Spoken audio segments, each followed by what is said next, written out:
बनावट जन्मदाखला असेल किंवा इतर अनेक बेकायदेशीर बाबी ज्या राष्ट्रहिताला धोकादायक आहे अशा आपल्या मालेगावमध्ये सातत्यानं उघडकीला येत असतानाच बनावट किंवा बेकायदेशीर दस्त नोंदणी हा आणखी एक प्रकार आहे।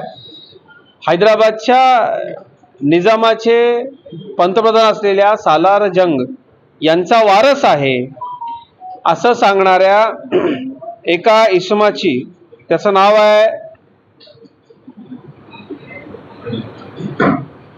सय्यद आलमदार हुसेन नजफी, याने 2020 मध्ये एक न्यायालयाकडनं प्रमाणपत्र मिळवलं।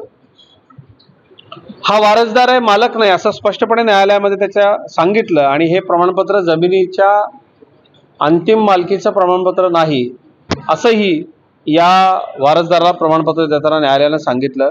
याच्यातली मूळ गोम अशी आहे की या सालार जंगांची संपत्ती छत्रपती संभाजीनगर, हैदराबाद आणि आसपासच्या परिसरामध्ये ही संपत्ती शेकडो कोटींची आहे। पण मालेगावमध्ये या हुसेन नसवी यांनी आधी नांदेडच्या मतीन अहमदच्या नावाने एक पॉवर ऑफ अटर्नी केली आहे आणि त्या बनावट दाव्यांच्या आधारावरती मालेगाव इथल्या एनए कन्सल्टन्सीचे भागीदार शेख अखिल, मोहम्मद शफी आणि अजित उत्तमराव पवार यांनी एक पॉवर ऑफ अटर्नी, एक दस्त नोंदवला आहे। हजारो कोटींच्या मालमत्ता आहेत आणि आपल्याला ऐकून धक्का बसेल, 10 लाख रुपयाचा मोबदला नवाबाच्या वारसाला आणि 11,000 रुपयांचं मुद्रांक फक्त भरलंय। शासनानं कुठेही आपल्याला मुद्रांक नोंदवता येईल, दस्त नोंदवता येईल आणि त्याचा मुद्रांक भरता येईल अशी जी सवलत दिली आहे त्याचा हा प्रचंड मोठा दुरुपयोग आहे।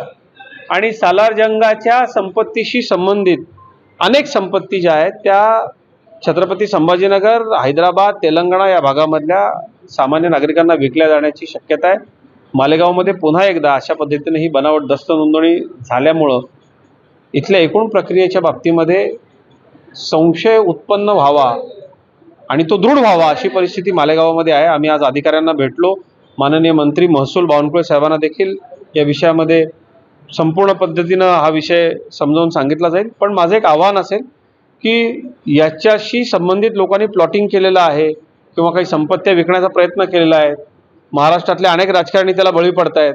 राजकारणी किंवा ज्यांच्याकडे भरपूर पैसे आहेत ते बळी पडले तर आपल्याला वाईट वाटणार नाही, परंतु सामान्य नागरिक ज्याच्या कष्टाचा पैसा आहे ते लोक जर अशा या संपत्तीच्या फसवणुकीत बळी पडले तर हे धक्कादायक आहे। पण हे मालेगावमध्ये घडलंय, त्यामुळे महाराष्ट्राचे नोंदणी मुद्रांक महासंचालक यांनी देखील आपल्या मालेगावच्या शाखेमध्ये काय सावळा गोंधळ माजलेला आहे याच्याकडे लक्ष दिलं पाहिजे। मालेगावमध्ये सामान्यांच्या करता तुकडाबंदी उठली पाहिजे याकरता आम्ही प्रयत्न करतो। सामान्यांची घरं नियमित झाली पाहिजे याकरता आम्ही सरकारकडे भांडतो। पण अशा पद्धतीने हे अधिकारी आणि मालेगावकर संगनमत करून खोटे दस्त, शासनाची फसवणूक, लोकांची फसवणूक करणार असतील तर हे गंभीर आहे।